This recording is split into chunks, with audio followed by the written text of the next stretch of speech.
Alright, we got a fun video today, guys, because we are just about 2 weeks into 2025 and there are already so many games that I am super excited for. I have more than 25 games that I'm excited for. This is pre-Nintendo Switch 2 announcement. There's going to be so much stuff. Nintendo unveils. I got some really cool picks for this year, guys. There's going to be a lot of games on this list that you have not heard of from other people. Everyone else is rounding off the same stuff, and I've got some of that stuff in here, but there are some very cool picks you'll want to stick around for, some really unique experiences, I promise you. I'm going to start with a game called Morsels, a creature collecting roguelite. That sounds sick. It's like, what, a roguelite Pokemon? This one really caught my attention during a Nintendo Direct. What really caught my attention was the visual style. The game looks absolutely awesome. It's like a CRT Binding of Isaac mixed with Animal Well. That's like the best way I can describe it. And I love the idea of collecting these creatures and swapping them on the fly as you play the roguelike. The creature designs, the enemy designs, the gameplay design, the gameplay loop, it all looks super fun. Just a fun roguelite to start off this list. I don't really get to delve into roguelites too much because they take so long to complete, but this looks like one that I would love to really see if I can actually complete it. Next up on the list at 29, I have a game called Hello Again. What really caught my eye about this game was that the trailer and the developer say that Hello Again is similar to what I would call a Mysteryvania. Similar to games like Outer Wilds, which is probably my favorite game of all time, or other games like Chance of Sennaar, Return of the Obra Dinn. The name of the game is collecting knowledge and information. Metroidvania, but you're unlocking knowledge instead of abilities. And I really like the art style of this game too, actually. Kind of a fun, illustrated style. Kind of gives me like summer camp vibes. Looks like a really fun kind of time-traveling adventure, going around this island to uncover some kind of a mystery. Another unique pick for number 28 on the list. It's a game that I just got made aware of recently around the Game Awards. It's called Blueprints. You're almost building out a mansion. You're deciding on the rooms inside of a mansion and then exploring it to uncover the mysteries of this house, this shifting house. And the hook that really got me was, can you find room 46? It looks like you're doing all this stuff in this mansion to uncover this hidden room that no one has ever found before. The premise is so cool. I've never thought of build your own Outer Wilds. Kind of a sick premise. So I really can't wait to try this one out. There's actually a demo out that you can try out. I did give it a bit of a go and it did hook me. I did like the gameplay. So I'm really excited to see how they flesh out that concept of having this grid, building out the rooms, the major puzzle being, how do I arrange the rooms in this house to get to room 46? But then each room is a puzzle in itself. Really cool concept. I can't wait to see the full thing sometime this year. I promised you some really unique picks. You probably haven't heard of this one, and maybe you should have if you're into the indie scene. Number 27, it's Promise Mascot Agency. It's a game created by the creators of Paradise Killer, which was a massive hit when it released. That game was one of the most wacky, wild, weird shit I've ever seen. The visual style was trippy. I felt like I was on drugs the whole time. So those developers that made Paradise Killer, a game I loved, they're now bringing out Promise Mascot Agency. All I can say for this one is watch the trailer. This looks so weird. You're a mascot manager in an open world setting. It's like a bit like Yakuza, how you like manage bars, but you're managing mascots. And the weirdest thing is that mascots aren't humans in costumes. They're like literal alien-like beings. It looks insane. I can't wait to see what these developers have cooked up, especially after Paradise Killer. Even the name is weird. Promise Mascot Agency. Yeah, weird. But it'll be fun to play when it comes out sometime this year. Next one, 26. Deep Rock Galactic Rogue Core. So, DRG, Deep Rock Galactic, if you've played it, rock and stone, my friend, rock and stone, my brother. They're taking the gameplay of Deep Rock Galactic, they're turning it into a roguelite, which I think is just genius. I kind of play Deep Rock Galactic a little bit like a roguelite when I play it solo, like without friends. So they're taking that kind of concept that some people were doing with Deep Rock Galactic and they're making it a full-fledged roguelite. And I cannot wait to see what they do with that concept, because Deep Rock Galactic Survivor, which was like a Deep Rock Galactic version of Vampire Survivors, came out last year and I was hooked on that. I played like 20 to 30 hours of that. Super fun. It was like Vampire Survivors, but what was a really fun hook is that you can mine. So you're kind of changing the terrain of the level and funneling enemies into different things so that you can kill them better, or you're mining materials that you can upgrade yourself with. That's a sick game as well from last year. I can't wait to see how they do roguelite Deep Rock Galactic. Oh, I'm gonna get addicted, man. So that comes out sometime this year. They didn't say whether it'll be the full game or early access. Even if it's early access, I just want to try it out. I'll still buy it and then probably play 10 hours of it and then wait for the 1.0 release and buy it cheaper during the early access. Check it out, man, if you haven't already. Deep Rock Galactic. If you haven't played the base game, play it. It's so good. We're finally at number 25 for 2025, which was originally what the list was going to be, 25 games. But we went all the way to 30, man. Starting at number 25 is Donkey Kong Country Returns HD, the Switch port for Donkey Kong Country Returns, which is a game I've always wanted to play, but never got a chance to play it. As a kid, I was never really into Donkey Kong Country on the Wii, and never played on the 3DS, so I just really want to try this game. I love Donkey Kong Country Tropical Freeze. I think that's a brilliant 2D platformer. So I want to play this one, and it's coming to Switch. I can't be bothered setting up a Wii U, so I want to play it, see what Retro, did with this game. I'm sure it's freaking awesome, and play it before Retro releases what they've been cooking, Metroid Prime 4, but more on that later. Alright, for number 24, we're doing a bit of a departure this time. No roguelites, no adventure games, no mystery games. We're going with a rhythm game. It's a game called Bits and Bops, and it's something I tried last year at last year's, I think it was June 2024's Next Fest. Played on the Steam Deck. They had 3 of the however many mini games that are going to be in that game, but this is basically modern rhythm heaven. And if you had a childhood like mine on the Nintendo DS playing Rhythm Heaven, you know why I am so excited. Dude, Rhythm Heaven is so good. Rhythm Heaven is awesome, but we don't have a modern HD Rhythm Heaven. Like a modernized, sick Rhythm Heaven. I'm so excited for this. The 3 tracks that I played, which you can play the demo on Steam right now if you like, they're super catchy. The gameplay was like, oh my god, there was 0 latency. It felt so good to play, super fun. I cannot wait for Bits and Bops. It comes out in Q1 of this year, so before April, I think that means, or even before March. Man, it's coming out soon. I can't wait to try it. Alright, if you haven't seen this game yet at number 23, you are going to be so thankful that you watched this far into the video. And this is why I'm telling you guys, I have such unique picks, man. Number 23, we got Mouse, P.I For Hire. And I'm playing the trailer footage right now, and you're going to know immediately why this game stood out. It's like Cuphead shooter. Genius. Plus it's in that black and white, like noir art style. Oh man, I'm so excited for this game. I went to PAX Australia last year. There was a booth for it. I got to meet some of the developers there. They gave me like a little pin. Oh man, I didn't even get to try the game. They're so confident about their game.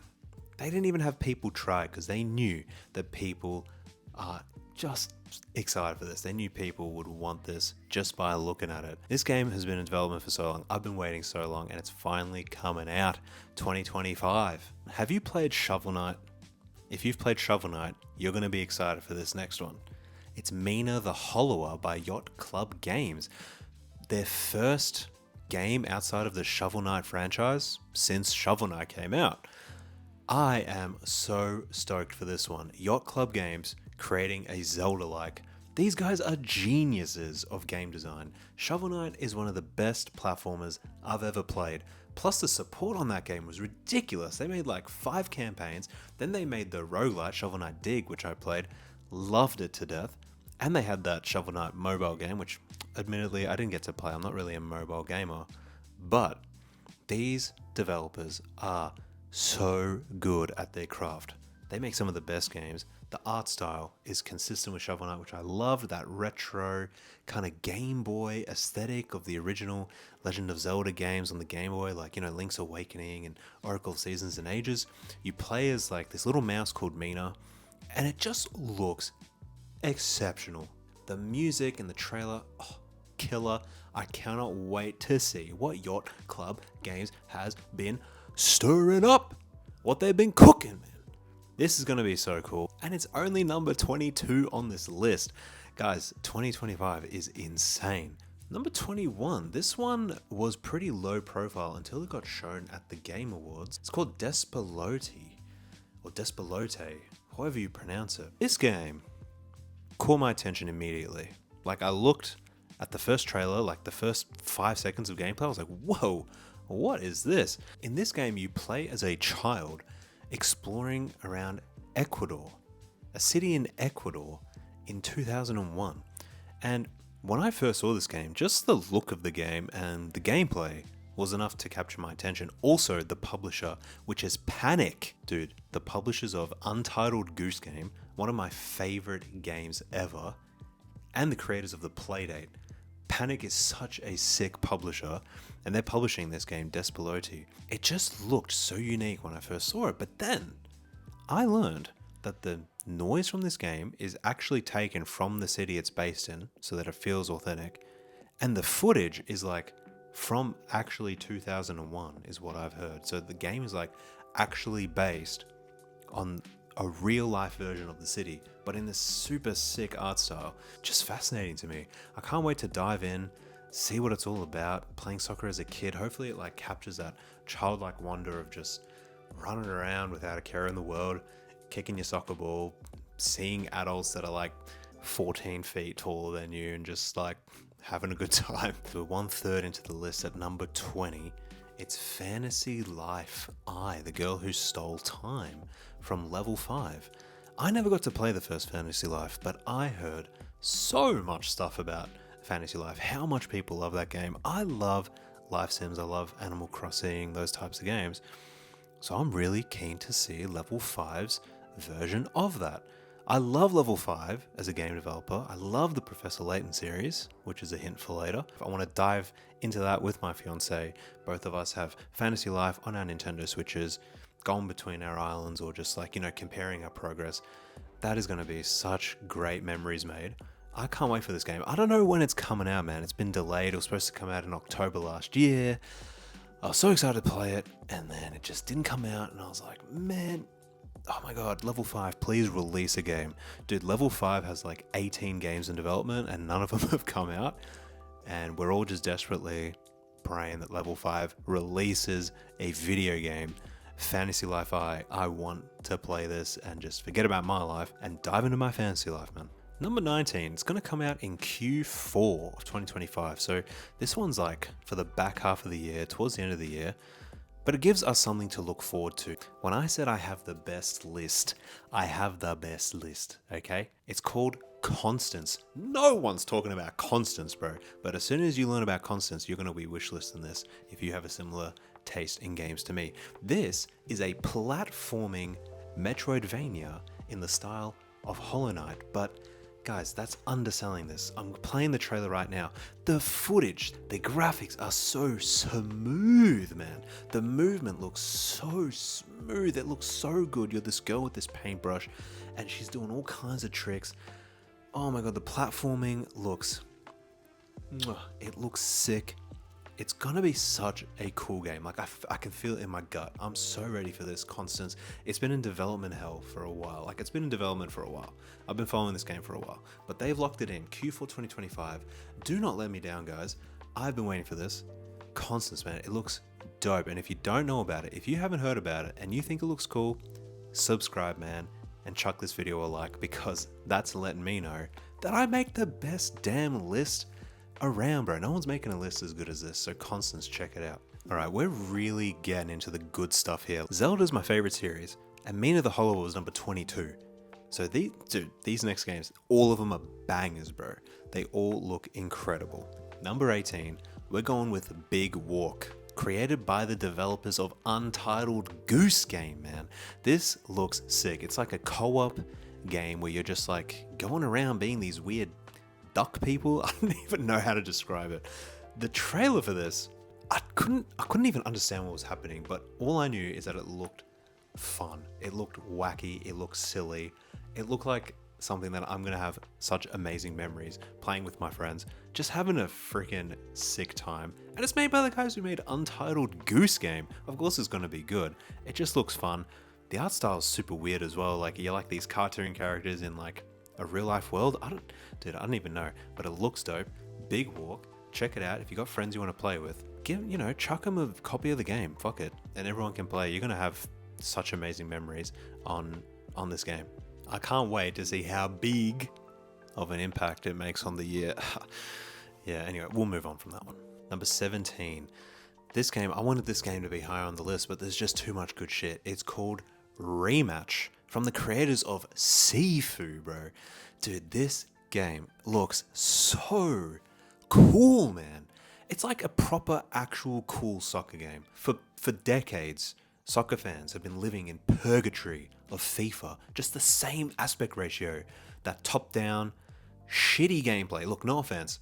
FIFA's alright, but it's not a great video game. It's just not, man. But this looks so good, man. Dude, the creators of Sifu have taken everything they learned from that high-action, octane, fun, combat, insanely good game, and they've put it into soccer. It looks sick. The animation's dope. The art style, so good. The control scheme, like looking at how the game plays, like it's like in this third person and you're like aiming, and dude, it looks so satisfying when they kick the ball and it fly. Oh my god, it looks so fun to play. Rematch. I don't play online games anymore. I like swore off that stuff. I will get hooked to this. Dude, I was addicted to Rocket League back in the day, like proper addicted. This looks like it could reignite that love of like a sporty online game that you can just hop in, have a couple matches, hop out, quick, easy, fast paced, and fun. Just fun.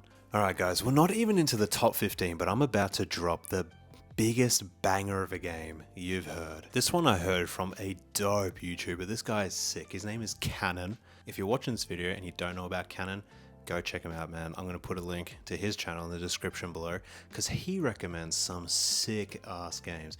And he's recommended a lot of stuff that is not on this list.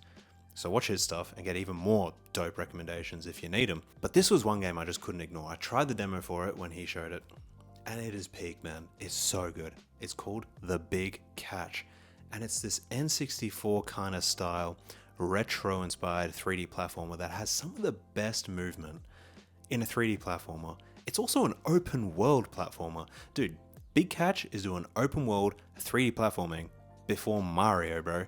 These guys are innovating. It's got such fine mechanics like to the platforming, like it's challenging but satisfying, and learning the moveset is super fun, man. Plays well, it looks good. I feel like it's a modern classic in the making. If you've played a game like Pseudo Regalia and you really love that, or you love Mario or any kind of 3D platformer, you have to check out just at least, check out the demo for The Big Catch and then put on your wish list because this looks sick. Canon, thank you for recommending, man. This is peak for sure. Do you know about a little series called BioShock? Well, the creator of BioShock has been working on this game for so long. I listened to this amazing podcast by the Frames Per Second crew where they interviewed the creator of this game, and he explained how he's doing this Lego building narrative system. The game is kind of like a roguelite BioShock, but the narrative gets built based on what you do on your roguelite runs. A little bit like Hades, but more advanced than that. Like, I love BioShock. I've been waiting for more BioShock, and this guy is delivering. Judas, it's been in development for so long. They said it's coming out this year, so hopefully, I'm crossing my fingers, man, that it comes out this year. Check it out if you haven't already, and listen to that episode of Frames Per Second. Number 14, this is a unique pick that I don't think many people have heard about, but if you've played a game called Tangle Tower, which was one of my highlights of 2023, then you'll be excited for this one, Mermaid Mask, which is the sequel to Tangle Tower. So these games are part of the Detective Grimoire series, which only has 2 games right now. Started with Detective Grimoire, which was the first in the series. Kind of has a very grim kind of art style, but cartoony. Really short game. And then Tangled Tower came out and it kind of just reinvented the Detective Grimoire art style, gameplay, like production value, just kind of 10x, bro. It looks so good, it's so smooth, the mystery is really fun, the characters are great. I had so much fun with Tangled Tower in 2023. I really couldn't put it down. I played for like 8 hours straight and just finished the game and solved the mystery. These are like bite-sized games that you could complete in a day, which I really love, and the mystery just hooks you in. When I saw that they're releasing I guess a sequel, I mean, it's not tied to the first case, but you know, it's part of the same series, I immediately put that on my wish list. I can't wait. If you're a fan of like Ace Attorney, Professor Layton, these kinds of games, you know, narrative, point and click, puzzle, adventure, mystery games, you gotta check this out. Try out Tangled Tower, and if you love it, wishlist the Mermaid Mask. Is coming out this year. Can't wait to hang out with Detective Grimoire again and solve another mystery. It's gonna be awesome. So this next one came out of nowhere. It was just like in the Game Awards, I think. But it just, yeah, seriously, it just came out of nowhere. And it's off the back of one of my favorite games from last year, Duck Detective: The Secret Salami. They're making a sequel, Duck Detective: The Ghost of Glamping. It's coming out just 1 year later. First one was great. The writing is just hilarious. It actually made me laugh, which is rare for video games to do. The writing is good, I promise you.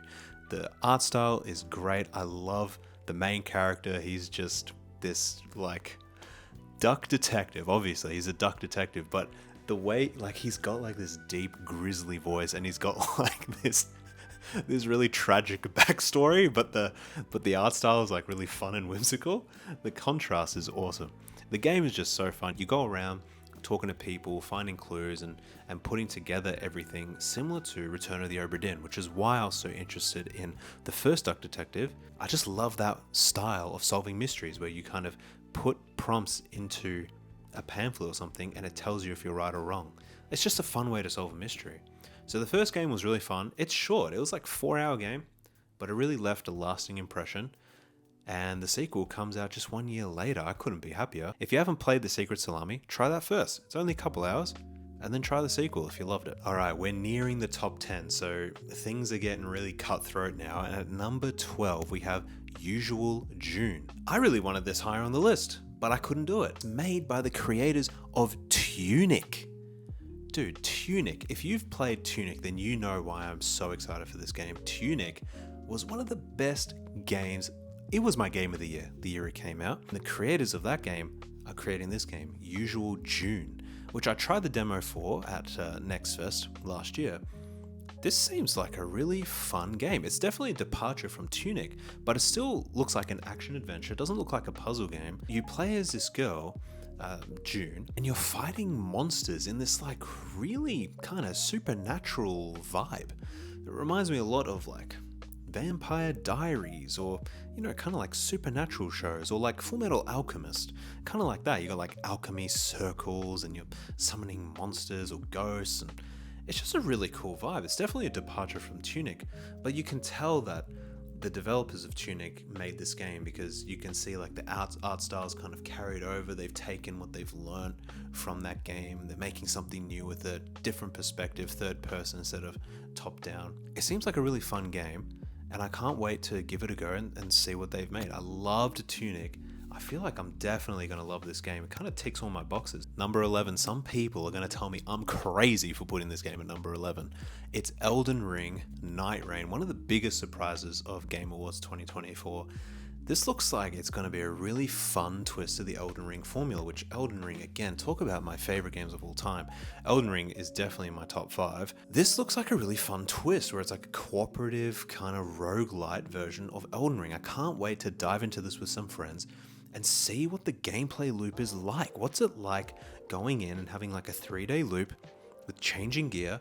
It's doing this thing where it's kind of solving one of my biggest issues with Elden Ring, where with Elden Ring, I almost felt locked into a build because I invested so much into developing certain weapons and things like that, that later on in the game, you don't want to change from what you've got equipped because there's just so much sunk cost. Right? And I wanted to try all these weapons and stuff, but I've already invested so many smithing stones and whatever into my Berserk build, which best build in the game. This looks like it's kind of solving that issue. The game is incentivizing you to try out different stuff, but still in the Elden Ring engine.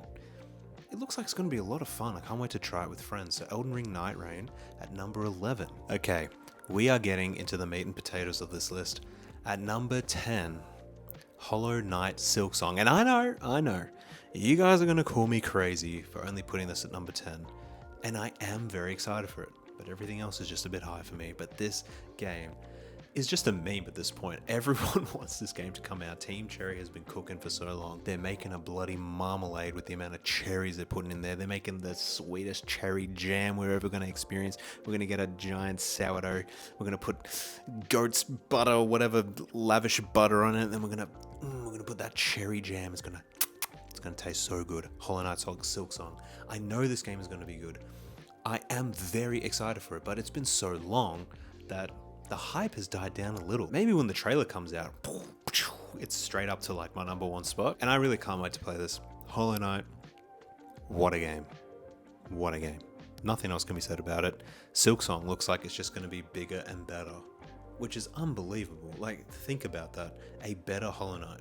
Unreal. I really fucking hope it comes out this year. My prediction is that when the Switch 2 gets announced, it's announced as a launch title alongside the Switch 2. If that happens, I don't even know what I'm going to do, man. My brain is literally going to explode. Number 9. This is coming out in Feb. It's going to be out so soon. Monster Hunter Wilds. Who else here loves Monster Hunter? I adore Monster Hunter. Such a fun game. And I love the gameplay loop of just, it's run based. You go out, you kill your monster. It's like a 30-minute loop. It's great to play, you know, on the train, on the way to work, or, you know, if you're just a busy person, you can only get in about an hour of gaming a day. Monster Hunter is just the perfect loop for that, and Monster Hunter Wilds just looks like the next generation of this gameplay loop. They're adding so many cool weapons, environmental things, the way that you like interact with the environment to like kill the monsters, and the monsters look sick, and the story looks like, the narrative looks like it's going to be really, really great, which is something that Rise was kind of missing, you know, a bit of a smaller scale adventure. So this looks like it's returning to Worlds, you know, that large scale, exciting, like, oh my god, this is like world shattering narrative, we're saving the whole world type of thing. I really can't wait to play this and get some more Monster Hunter straight into my veins, bro. Give me them monster parts straight into my veins, man. Now, this one, I was contesting whether I put Hollow Knight Silksong or this game into the number 8 slot, but I've decided on Crowsworn as the number 8 slot. I have been waiting for Crowsworn for about 4 years now. When I first saw it on Kickstarter, Crowsworn looks like Bloodborne Hollow Knight, but not cheap. Like, it doesn't look like a cheap knockoff. It actually looks in many ways better than the original Hollow Knight. It looks smoother. The moveset looks so much cooler. There's so many amazing ideas these guys are playing with. There was a demo that Iron Pineapple got to play, and when I watched that, I was so excited. Oh my goodness, Crowsworn looks unbelievable. It's going to be so good, guys. It's going to be interesting if both of these games come out in 2025, Crowsworn and Hollow Knight Silksong. What are people going to think? If Hollow Knight Silksong comes out this year, Crowsworn might delay to next year, just, you know, to not have that comparison made. But I really hope that doesn't happen, because I want to play both in the 1 year. We are so spoiled, man. We are so spoiled. Crowsworn looks amazing. All right, number 7. I wanted this one higher as well, but I just couldn't do it. I loved the first game. So for this recommendation, play the first game, then come back for the sequel. It's Citizen Sleeper 2. This is such a unique premise. I love this game so much that I literally bought the vinyl for it. Literally, I wasn't even kidding. This is my vinyl for Citizen Sleeper. How cool is this art style? It's like this 2D, hand-drawn, cyberpunk world. It's dope. It's so cool. Citizen Sleeper was one of my sleeper hits. Get it? For 2023. I was so immersed in this game and its world. And it's a very unique type of game, which is, I think, something that helped it suck me in. It's a narrative game. It's basically like reading a book, but it's got this fun dice mechanic thrown into it. Kind of like Baldur's Gate 3, where you've got like that dice rolling mechanic, that determines whether or not things succeed or fail. But in Baldur's Gate 3, that's kind of like hidden in the background of the systems of the game. Whereas in this game, it's like literally at the forefront of the game. It basically is the game. Citizen Sleeper 1, I really highly recommend that if you love a good sci-fi story with incredible characters, immersive writing, and one of the best soundtracks I've heard in video games, check out Citizen Sleeper 1. And if you like that, well, I got good news. Citizen Sleeper 2, it's coming out this year. There's a demo for it. I played it. It was so cool. It looks like they're taking this world in really interesting directions, and the narrative already hooked me in the demo. So I just really want to play it and see what I can get up to in this world with my character and throw a couple die. Remember how Celeste was like a meme for the Nintendo Switch like all those years ago? And even now everyone's just like, you gotta buy Celeste. I bought my 20th version of Celeste when they're like circle jerking and shit posting. That's because Celeste is probably the best 2D platformer ever made. And the developers of that game are creating this next recommendation, number 6, Earthblade. We have been waiting for Earthblade for a long time. I was at one point pretty impatient about this one, but at this point I'm like, you know what? Let them create the greatest Metroidvania this world has ever seen. It's higher than Crowsworn on my list. It's higher than Hollow Knight Silksong. It's made by the guys who made Celeste, and they've been making this for a very long time, and it looks phenomenal. The art style similar to Celeste, which I really adore. I love the color palette. I love the motion. I love the way that movement looks. It looks so fluid. The combat looks fun. The world looks beautiful. And I hope that the narrative is just as great as the narrative was in Celeste, because the narrative in Celeste was something that really hit the nail for me as someone that experienced anxiety in the past. It really helped me to confront that for myself and really changed who I am as a person. So Earthblade by the creators of Celeste, don't sleep on it. Coming out 2025. I hope, man. Please just bring it out in 2025. Number 5 on the list. This was number 1 on my list until I remembered that Nintendo actually has some games coming out this year, even though the Switch 2 isn't even announced. Number 5 is Toem 2. And if you haven't played Toem 1, you have to play it. It's not even a long game. It's like a 6-hour long game.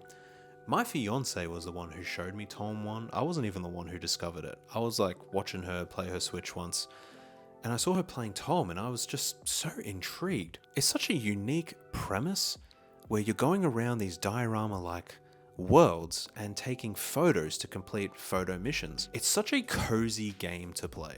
It's so low stakes. It's super fun just snapping these photos. It feels so responsive.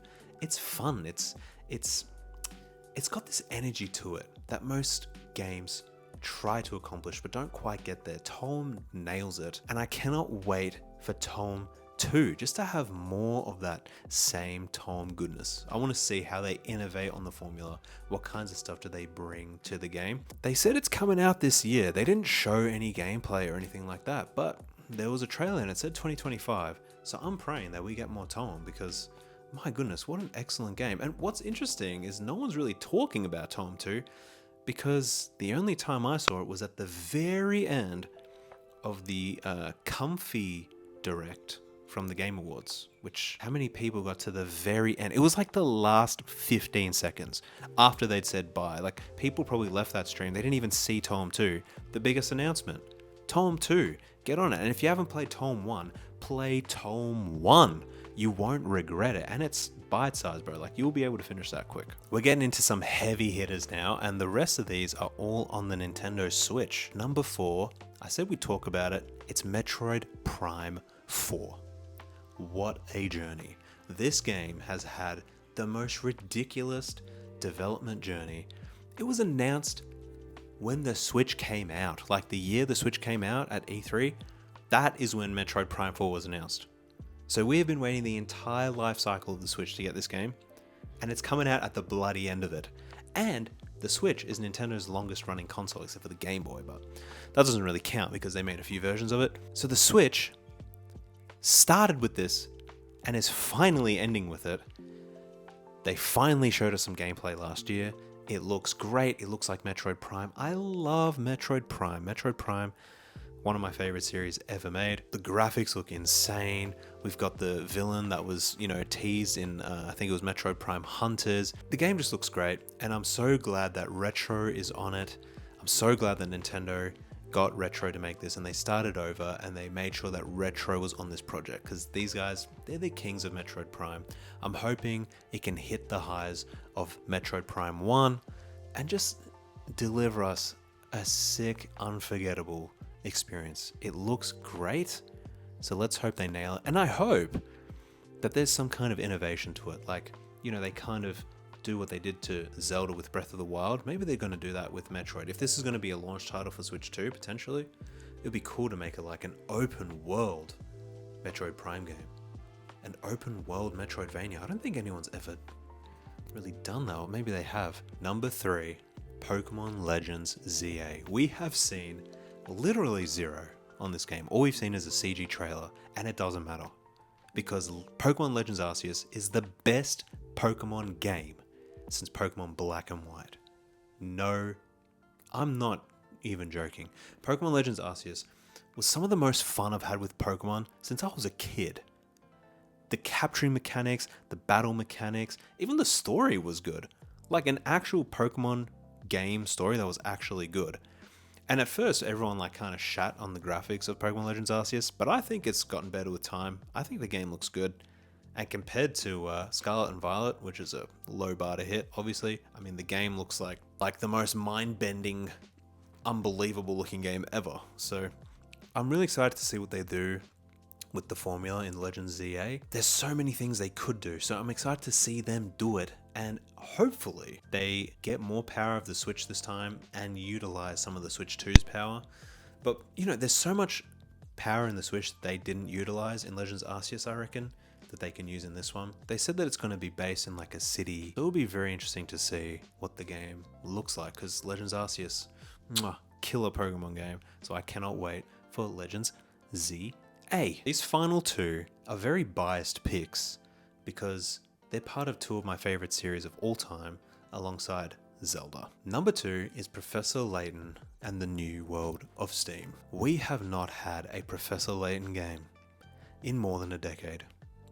It has been more than a decade since I got to play a new Professor Layton game, and when the Azran Legacy came out and I finished that game, we were told, that's it. You're getting 6 Professor Layton games, grieve and move on. And I did. I grieved and moved on. I watched the movie they released, the Eternal Diva movie. I watched that 8 times, grieving the loss of this character. I love Professor Layton so fucking much, man. He means so much to me. This series means so much to me. If you haven't played Professor Layton, please go out, do yourself a favor, and play the Professor Layton games. The first 3 are on mobile, and arguably they're the more important ones to play anyway before this game, because it's actually a sequel to the 3rd game in the series, The Unwound Future. The other 3 games in the series were prequels to that first trilogy. So you don't technically need to play those 3, but they're fantastic as well. They really add to the world. This series has really great characters. It has my 2nd favorite soundtrack in video games of all time. Maybe my 3rd favorite behind Zelda and the next game on this list, the number 1 spot.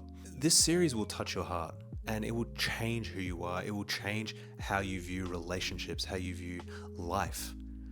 It's phenomenal. I love it so much, and I cannot wait for the next game in the series, New World of Steam. We're getting a new Professor Layton, man. Put me in your cap, Professor, and take me on an adventure, please. I'm so excited. This is going to be great. Now, at number 1, this one is kind of a bit of a cheat pick, but I'm putting it on anyway. It's Ace Attorney 7. And I'm putting it on here because Capcom has promised us that there's a new Ace Attorney.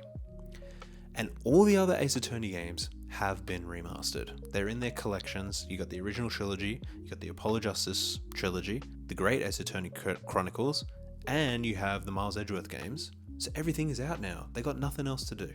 They got nowhere to run. They can't run away from the responsibility of Ace Attorney 7. So Capcom, give us Ace Attorney 7. Fucking do it. Alright? Just do it. Please. We have been waiting for so long. I love Ace Attorney so much. So much. It's behind Zelda's my favorite series ever, maybe equal to Zelda. Ace Attorney has been with me pretty much my entire life. I played the first Ace Attorney when I was in grade 5, which means when I was 11 years old, 10 years old. It has shaped so much of who I am. It's shaped ways that I've seen the world. It's got the best collection of characters in a game. They're so whimsical and fun, and the game balances so many different tones. You know, you've got a fantastic comedy, and then you've got like deep tragedy, and it balances everything so well with really engaging mysteries and puzzle solving. An amazing soundtrack, my favorite soundtrack in any game ever. Ace Attorney is phenomenal. If you haven't played it, now's never been an easier time to get into Ace Attorney. Every single game is remastered in HD on every platform. You can play it anywhere. And we have been waiting for Ace Attorney 7, and we have been promised, and it's been leaked. It's been in like CAPCOM documents that were leaked. It's looking like it's slated for this year, which is why it's number 1 on my list, Ace Attorney 7. I cannot wait to dive back in and have a brand new adventure, brand new mysteries to solve, and to be back in court yelling, objection. That was my 25 plus up to 30 games that I cannot wait for in 2025. As you can see, there is so much good stuff coming out, and I haven't even touched on many of the other games that people are excited for this year.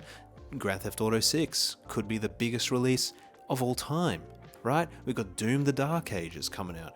There's so much other good stuff coming, but this was my list for my own taste, and hopefully you found something in this list that you can't wait for either. We are eating good this year, and Nintendo hasn't even come out with the Switch 2 announcement and all of the amazing games that are going to be in that announcement. So this might very well be, potentially, one of the best years in gaming ever. I mean, it's shaping up for it. Contending with 2017, right? It's going to be sick, man. That's it from me. Hope you enjoyed. Subscribe, comment, like. Peace out, guys.